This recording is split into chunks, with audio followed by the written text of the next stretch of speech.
묘한 전술은 지리를 통달했구나. 싸움마다 이겨 공이 이미 높았으니 족한 줄 알고 그만둠이 어떠하리. 마지막 구절이 공은 이미 하늘에 닿았으니 돌아가시게라는 말은 사실은 너희들이 이미 식량을 떨어진 사정을 이미 다 알고 있다. 너희들이 돌아가지 않으면 어떻게 하겠느냐는 걸 이미 알고 있는 상황에서 너가 이미 공을 다 이루었으니 돌아가라. 다시 말하면 너희들이 이제 더 이상 할 것이 없지 않느냐. 점잖게 말했지만 우리가 너희들이 철수할 수밖에 없는 상황이라는 걸 알고 있는 철수를 종용하는 시였다고 볼 수가 있습니다. 이미 먹을 것이 바닥나 전투를 할 수 없었던 수나라 군사는 평양성 30리 앞에서 철수할 수밖에 없었다. 이때 고구려의 반격이 시작됐다. 후퇴하는 수나라군의 배후를 치기 시작했다.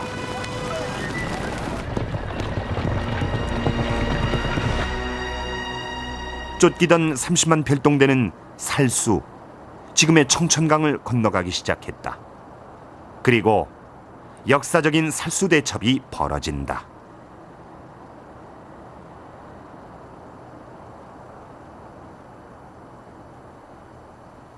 단재 신채호는 고구려군이 미리 막아둔 상류의 뚝을 터뜨려 수군을 공격했다고 기록했다.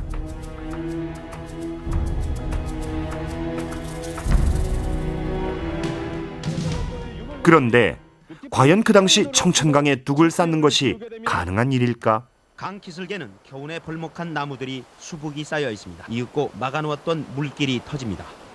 물동이 터쳐지고 흐름을 멈췄던 강물. 매년 봄 청천강에서는 나무로 간단히 쌓은 뚝을 터뜨린다. 뗏목이 굽이쳐 흘러내립니다. 상류 지역에서 벌목한 나무를 물살의 힘을 이용해 하류로 수송하기 위해서다. 청천강 하류까지 100여 목재는 물길을 따라 서해까지 내려가 중국으로 수출된다. 뗏머리로 운반합니다. 을지문덕도 이런 방법으로 뚝을 쌓아 수공을 했을지는 의문이다.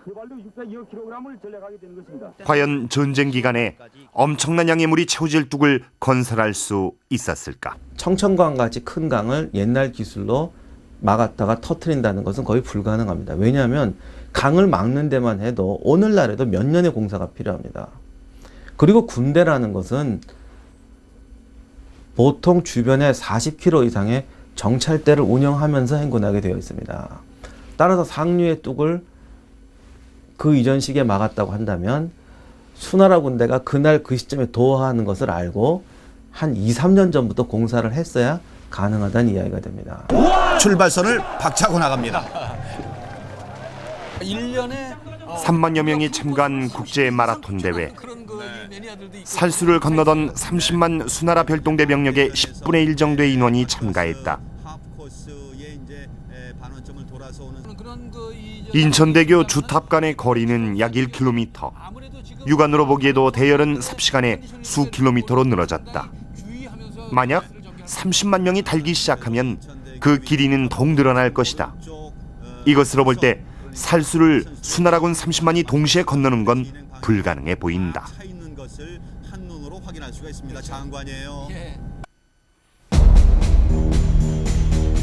사서엔 수공에 관한 기록이 없다. 강을 건너는 수군의 후방을 공격했다는 기록만 있다. 고구려군의 공격에 수나라군의 진이 깨졌다.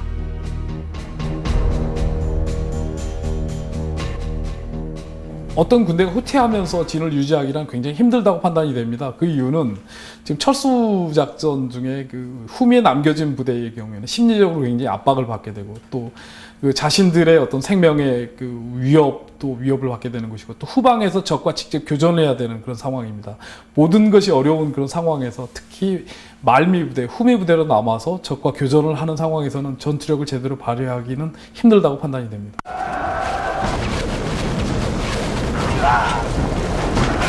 별동대 일부는 강 건너에, 일부는 강 가운데, 후지는 강을 건너지 못한 상황. 병력이 분리된 수나라군은 속수무책이었다. 고구려군의 기습은 수나라군을 공황 상태에 빠뜨려 붕괴시켰을 것이다.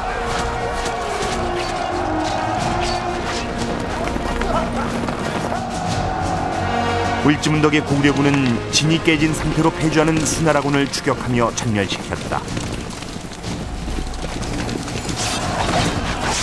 백만대군으로 북경을 출발할 때 수양제는 이런 비참한 결과를 꿈에도 생각지 못했을 것이다.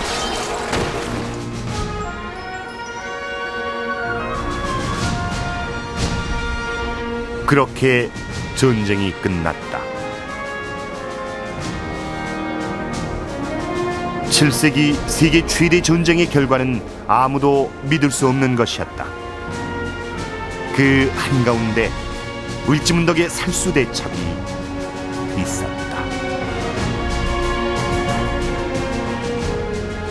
을지문덕은 사실 그 수세 좀 방어 전략을 구사했지만 그 모든 상황을 다 고려해서 그 주도권을 가지고 있었고 자기가 원하는 시간과 장소에서 적을 끌어들였고 그리고 적이 약했을 때 공격을 함으로써 그 적의 전투력을 제압하는 아주 뛰어난 전략가였다고 생각이 됩니다.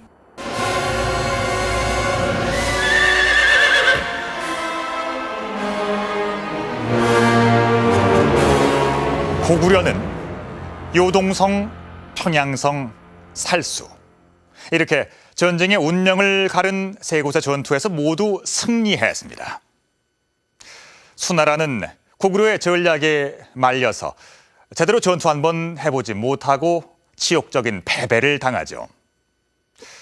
자, 과연 무엇이 고구려를 승리로 이끌었던 걸까요? 고구려군의 청야 전술과 수성전이 승리한 요인으로 꼽힐 수 있을 겁니다. 또 삼국사기를 쓴 김부식은 을지문덕의 공을 이야기합니다.